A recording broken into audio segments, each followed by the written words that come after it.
ఛత్తీస్గఢ్లో జరిగిన ఎన్కౌంటర్లో మరణించిన మావోయిస్టుల సంఖ్య ఇంకా పెరుగుతోంది. ఈ ఉదయం ఛత్తీస్గఢ్లో జరిగిన ఎన్కౌంటర్లో 12 మంది మావోయిస్టులు చనిపోయారంటూ వార్తలు వచ్చాయి. ఎంతోమంది మావోయిస్టులు గాయపడ్డారు. మృతుల సంఖ్య ఇంకా పెరిగే అవకాశం ఉంటుంది అని తెలిసింది. అయితే ఇప్పుడు ఆ మృతుల సంఖ్య ఇంకా పెరిగింది. ఛత్తీస్గఢ్లో జరిగిన ఈ ఎన్కౌంటర్లో ఇప్పటివరకు 31 మంది మావోయిస్టులు చనిపోయినట్టుగా తెలుస్తోంది. మరి 2 జవాన్లు కూడా మృతి చెందినట్టుగా తెలుస్తోంది. మరికొంతమంది గాయపడిన మావోయిస్టులు అటవీ ప్రాంతంలోకి వెళ్ళిపోయినట్లుగా తెలుస్తోంది. ఇంకా కూంబింగ్ అక్కడ కొనసాగుతుంది. దీంతో మరణాల సంఖ్య ఇంకా పెరిగే అవకాశం ఉంది అంటూ చర్చ జరుగుతుంది. బీజాపూర్ నేషనల్ పార్క్ సమీపంలో ఎన్కౌంటర్ జరిగింది. భద్రతా బలగాల సెర్చ్ ఆపరేషన్ ఇంకా కొనసాగుతోంది.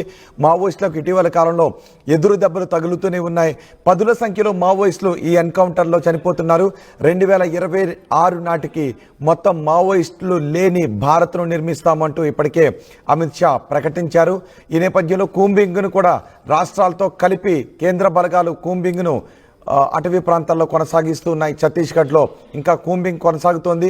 ఛత్తీస్గఢ్లో మావోయిస్టులు ఒక చోట సమావేశమయ్యారు అనే పక్కా సమాచారంతో అక్కడికి భద్రతా బలగాలు చేరుకున్నాయి. డ్రోన్లతో కూడా సెర్చ్ ఆపరేషన్ కొనసాగిస్తున్నాయి. అయితే మావోయిస్టులు పెద్ద ఎత్తున సమాచారం అయ్యారనే సమాచారంతో అటవీ ప్రాంతంలోకి వెళ్ళిన భద్రతా బలగాలకు మావోయిస్టులు ఎదురుపడడంతో ఎదురు కాల్పులు చోటు చేసుకున్నాయి.